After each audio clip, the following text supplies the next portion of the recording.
In this video, we will be bleeding the brakes and flushing the system in this 2003 Toyota Camry. To prep for this repair, I have raised the vehicle up and removed the wheels. Although it is not absolutely necessary to do this, you can actually access the bleeder screws by reaching around behind the wheel assembly. However, this provides us much easier access, and I can get the camera in there much easier as well. Additionally, I do have the vehicle supported with a variety of safety stands, and I have also shaken the vehicle slightly to make sure that it doesn't fall off of the stands or it isn't loose on the stands. To begin this procedure, we are going to remove any residual vacuum from the brake power booster by applying the brake several times with the engine turned off. This should firm up the brake pedal. And inside the engine bay, I'm going to make sure that the master cylinder is topped off. In fact, throughout the entire process, I'm going to keep checking to make sure that the master cylinder remains topped off. And this process will begin with the passenger side rear tire, which is the location furthest from the master cylinder. Taking a look at our rear passenger brake system, we can see the drum clearly on the outside. Our bleeder screw is located on the back side of this drum. And if we take a look on the back side of that drum towards the top, we can see the boot for our bleed screw. I'm going to begin by removing that boot. I'm then going to come in with a little Amsoil metal protector, and I'm going to lubricate each of these screws.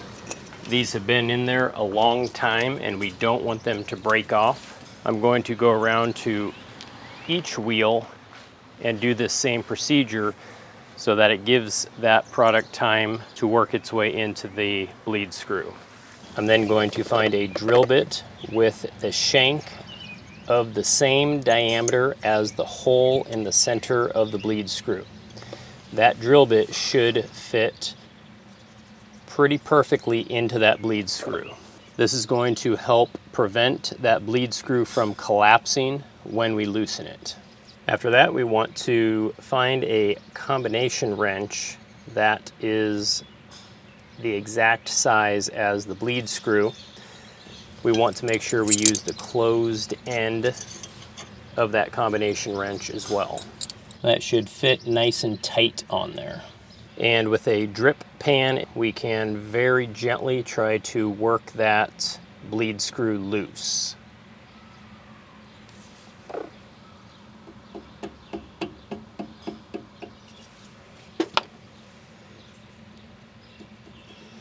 Once that bleed screw is loose, we can remove that drill bit.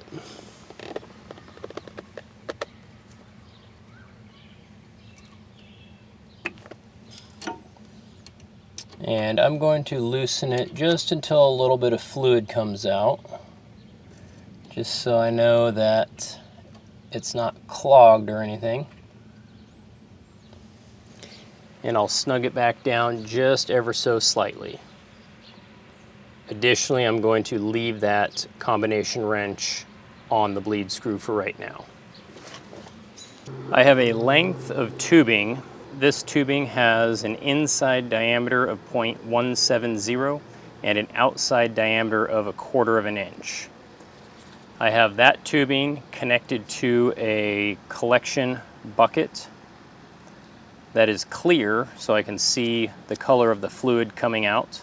I'm then going to connect that tubing onto my bleed screw. And this tubing might actually be just a hair on the small side. It does fit on there very tight.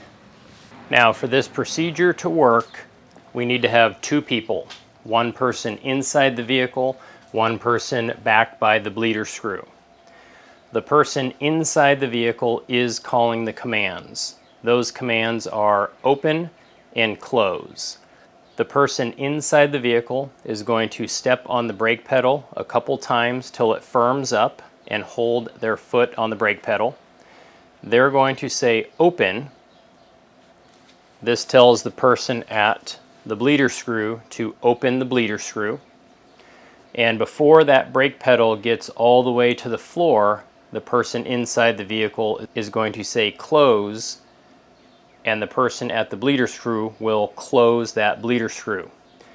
This prevents unwanted air or old brake fluid from being sucked back into the system.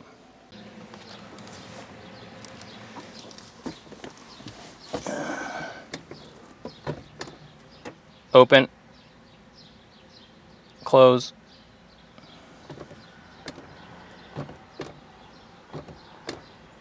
open, close, open, close,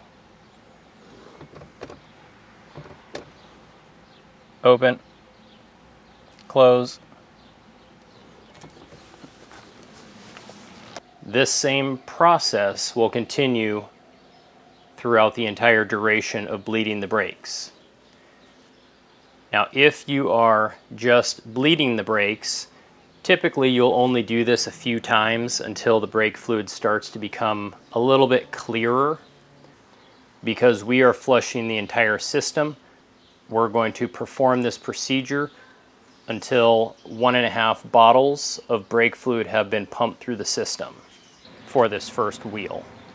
As we do this, we will also want to check the master cylinder and make sure that we are topping off the master cylinder, because we are pushing that brake fluid through the system.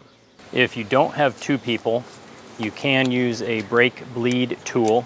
This works effectively in the same way, except it uses an air compressor to create vacuum, which makes it so you do not need a person inside the vehicle pressing on the brake pedal.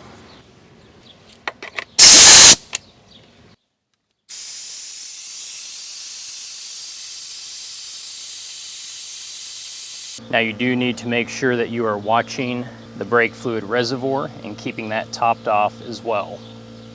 The second wheel we will be working on is the driver's side rear. This is the next furthest one from the master cylinder. I'm going to run about 3/4 of a bottle of fluid through this side as well. And again, I will be using the extraction pump because it's just a little bit faster and easier. The setup on this side is identical to the passenger side rear. The third location we are going to do is the passenger side front wheel. And on this one, we have disc brakes. So we need to locate the caliper. And on the back side of the caliper, we have our brake bleed screw. And aside from that, the procedure remains the same for bleeding these brakes. And for the passenger side front, I will typically run about 1/2 bottle or about 6 ounces through. This should be sufficient to clear that line.